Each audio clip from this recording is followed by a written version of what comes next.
Asbia Rahma. Di video kali ini saya akan mereview sebuah jurnal internasional. Saya mengambil jurnal ini dari Google Scholar, yang dimana jurnal ini saya sudah terjemahkan ke dalam bahasa Indonesia, dan semoga teman-teman semua dapat mengerti penjelasan-penjelasan yang saya berikan nanti di video selanjutnya. Oke, tidak usah menunggu terlalu lama. Let's get start. Semoga menikmati. Halo, kita perkenalan singkat dulu ya.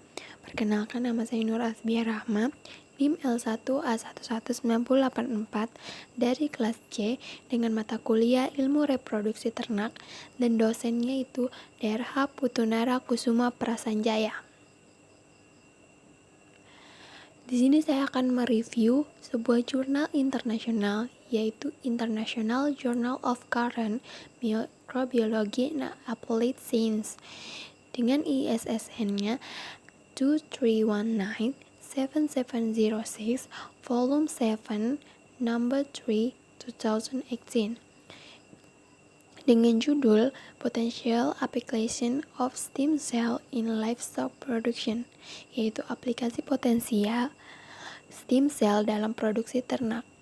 Jurnal ini disusun oleh Kennedy Wijayaksmi, Nina Jacob, Dharmendra Kumar, Minaski Firmani, Naresh Salokar Lalaji, and PS Yadav.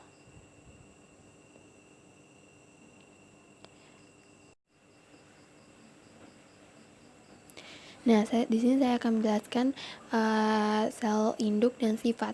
Sel induk adalah sel-sel yang memiliki dua hal penting, properti yang mencakup pembaruan diri dan diferensiasi. Ini dirangkum oleh et al. 2011.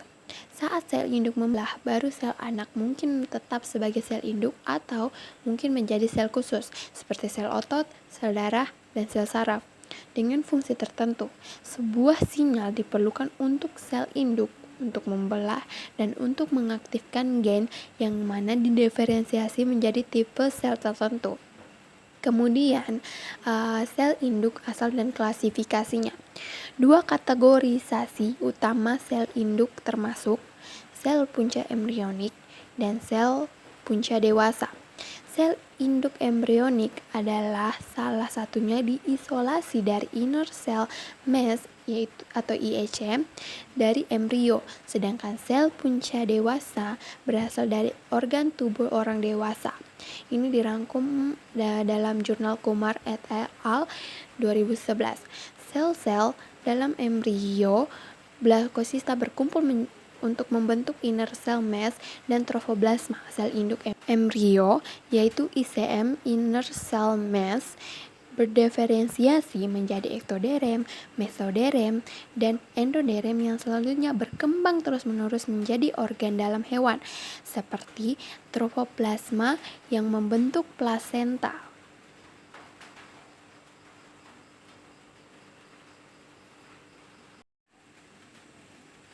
Kemudian di slide ini organ yang muncul dari ektoderem seperti sistem saraf, gigi, rambut, kelenjar eksoskrin, dan kelenjar susu.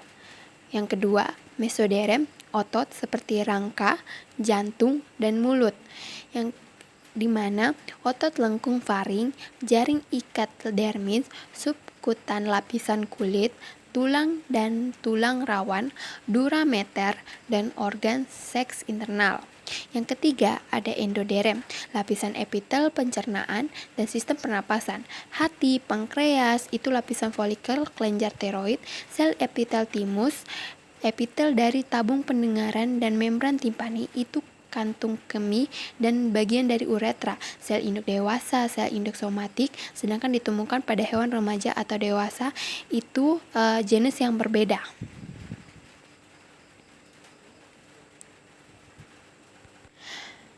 Kemudian ada sel induk hemopoietik.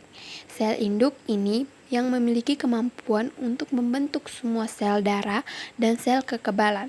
Sel-sel ini adalah bertanggung jawab atas pembaruan darah yang konstan melalui produksi miliaran sel baru sel dalam setiap hari. Mereka memiliki yang terhebat kekuatannya pembaruan diri dari setiap jaringan dewasa, ditemukan di sumsum tulang dan tali pusat darah.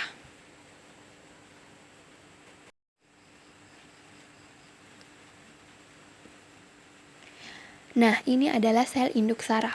Sel induk saraf sebagian besar tidak berdiferensiasi sel yang berasal dari sistem saraf pusat.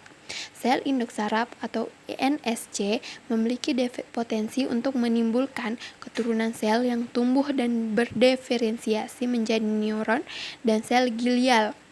Lewis pada tahun 1968 pertama kali melaporkan keberadaan sel induk di otak primata dewasa, sedangkan Altman dan Das pada tahun 1965 menemukan neurogenesis itu berlanjut hingga dewasa pada tikus. Dewasa neurogenesis dibatasi pada dua area otak, yaitu zona subventrikuler yang berbaris ventrikal lateral dan gyrus dentata formasi hipokampus. Ini dicakup dalam Avlar, Buyal et al. Pada tahun 2002. Kemudian, sel induk mamalia. Selama masa pubertas dan kehamilan, mereka menyediakan sumber sel untuk pertumbuhan kelenjar susu. Liu et al. Pada tahun 2005 mengidentifikasikan bahwa mereka memainkan sebuah peran penting dalam kanker payudara dan perkembangan sel meopetel di kelenjar susu. Kemudian ada potensi sel induk. Potensi menunjukkan kemampuan untuk membedakan. Yang pertama ada totipoten atau latinnya totipotentia yang berada dalam bahasa Inggrisnya kemampuan untuk semua hal. Sel induk totipoten adalah yang bisa menjadi semua jenis sel di dalam tubuh. Toti berasal dari kata Latin yang artinya utuh atau lengkap atau total. Setelah pembaruan sel telur, ia mengalami serangkaian divisi untuk menjadi embrio sebelum berubah menjadi janin. Sel-sel ini dibentuk selama beberapa divisi pertama totipoten. Kemudian ada pada tahap morula, yaitu di mana tahap 16 sel dari embrio adalah contoh terbaik dari sel totipoten. Setelah 3-4 divisi sel totipoten ini, sel tidak akan dapat berdiferensiasi menjadi apapun tipe sel lainnya. Western 2009 melaporkan hal itu adalah mungkin untuk sel diferensiasi penuh kembali ke keadaan totipotensi.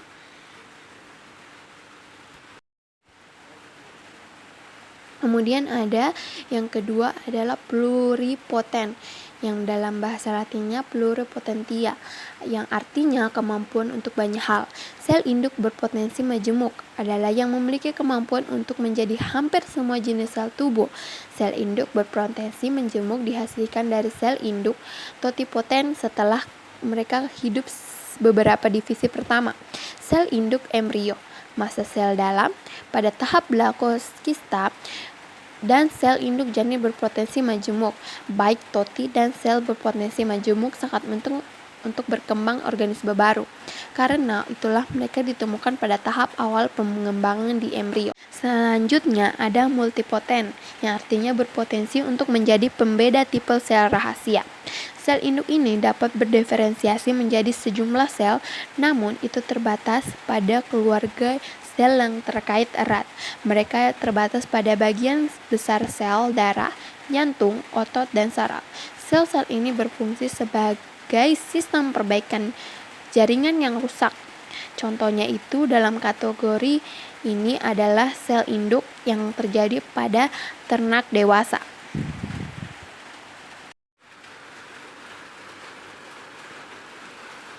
Selanjutnya ada oligopoten, yaitu berpotensi untuk berdiferensiasi menjadi beberapa jenis sel.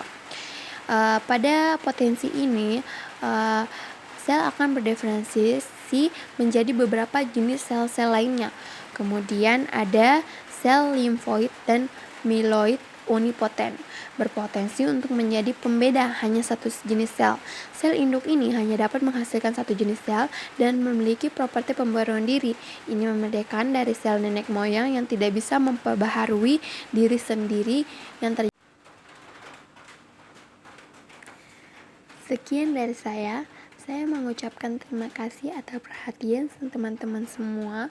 Semoga apa yang saya jelaskan, semoga teman-teman dapat mengerti Dan saya ingin meminta maaf apabila ada kesalahan kata, kesalahan penerjemahan, atau kesalahan yang telah saya perbuat dengan tidak sadar. Terima kasih.